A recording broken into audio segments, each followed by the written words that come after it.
Welcome everyone. Thanks a lot for staying with us. You're watching Plain Speak with me, Shivani Gupta.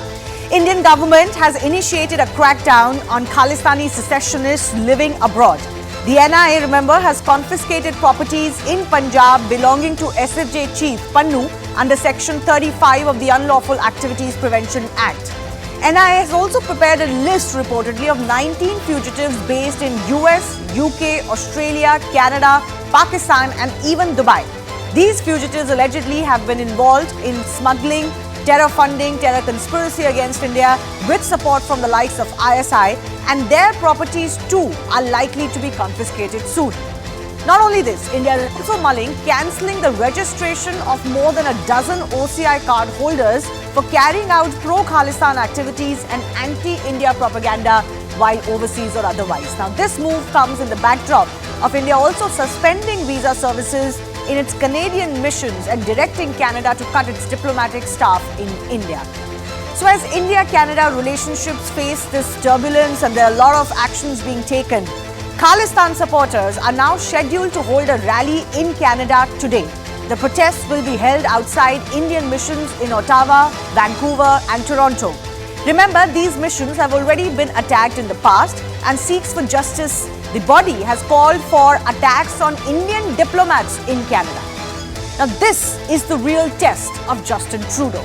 He's now under pressure because of his own allegations made publicly against India to clamp down on provocative statements by Khalistani leaders getting protection in Canada. Remember, these are leaders who have made statements against Hindus, targeting them in Canada, and also, of course, Indian diplomats.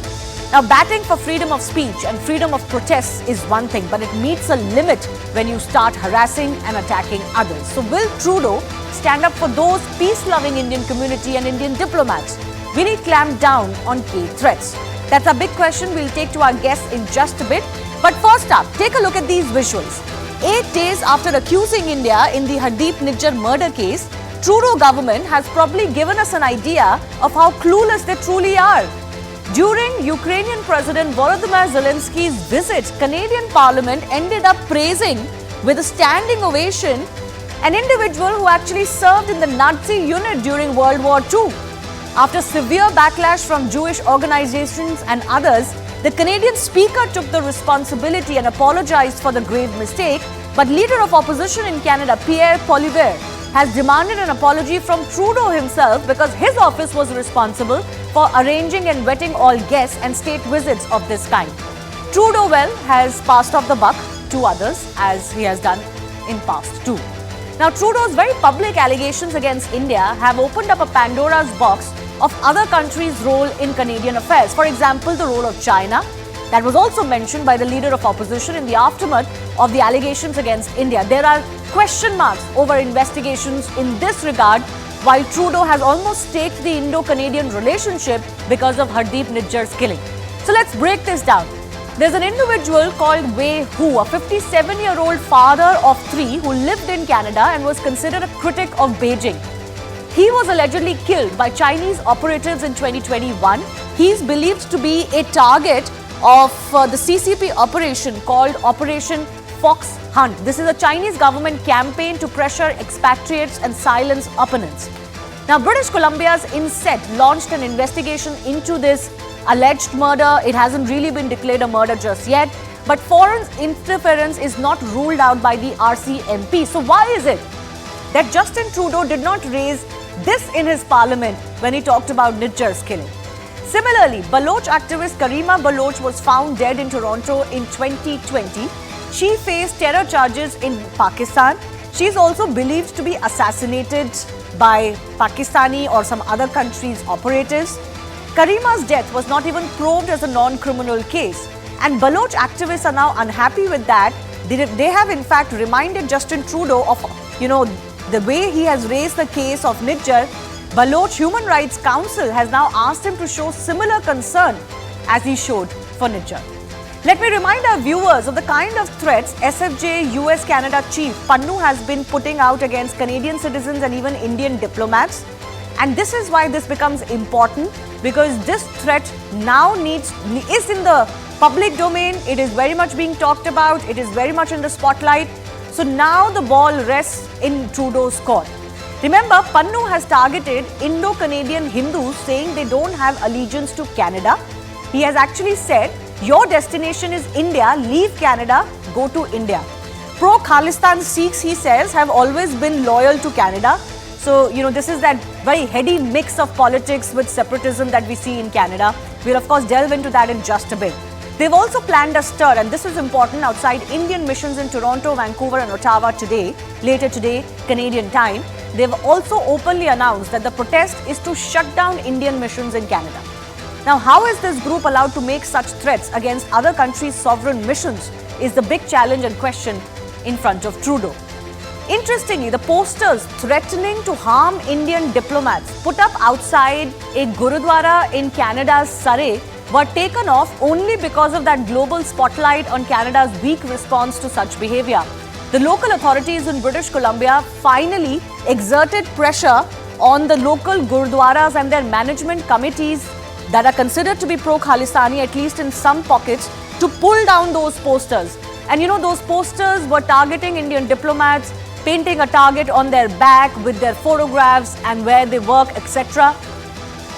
So it's going to be very important to find out how these protests are handled later by the Canadian authorities. Will removing the posters alone be enough? So will Justin Trudeau, who's made such a public spectacle of Khalistani movement in Canada, clamp down on the threats coming in from those secessionists? That's our big debate coming up in just a bit.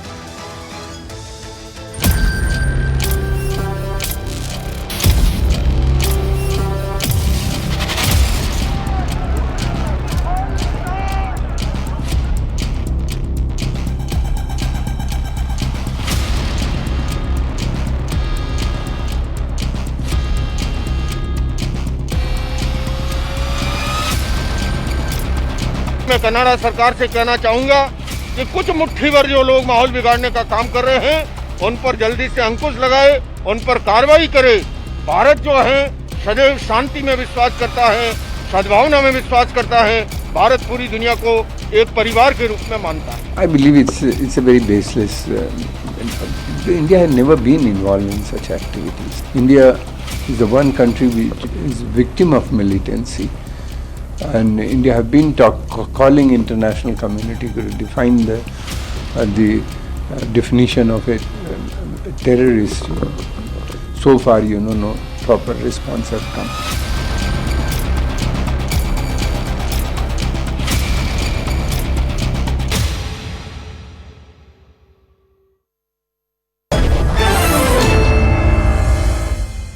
Let's go across to our guest joining us. G. Parthasathy is former Indian diplomat. Professor Brahma Chaleni is strategic affairs expert. Glenn Carl is former national intelligence officer of the CIA. And I'm also joined by Salvatore Babones, a sociologist and professor based in Australia.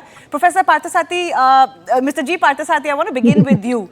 Do you believe the pressure is actually now, and the spotlight is now on Justin Trudeau's actions, given the very public spotlight he has shined on the Khalistani movement in Canada?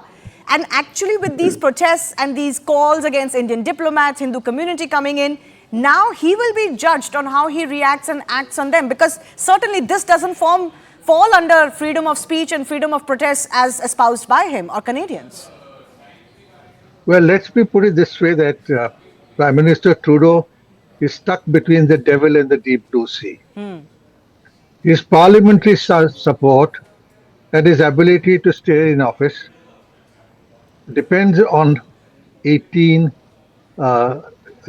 Canadian Sikhs who are all separatists, some of whom we've taken action against in India, concealing of properties and so on. But and this is something in the Trudeau family. Yes. His father was no better Yes. during the time when we had Indian Airlines planes were being blown up. So Air India planes, I mean. So I think what he has done is he's got himself into a position where he depends on these 18 Sikh members of parliament. He is therefore beholden to them. And he has, as I said, it's not something new. It started in 1985 when an Air India aircraft was blown up. Yes. and the people involved got only a rap on the knuckles and nothing more. So the Trudeau family itself, the father and son, have sort of taken this approach. Well, that's their political choice, but it is paying them dearly because Okay. every other country has banned some of the groups which now function in Canada. Yes. And But the Canada focus finds will itself. now be on how much Canada does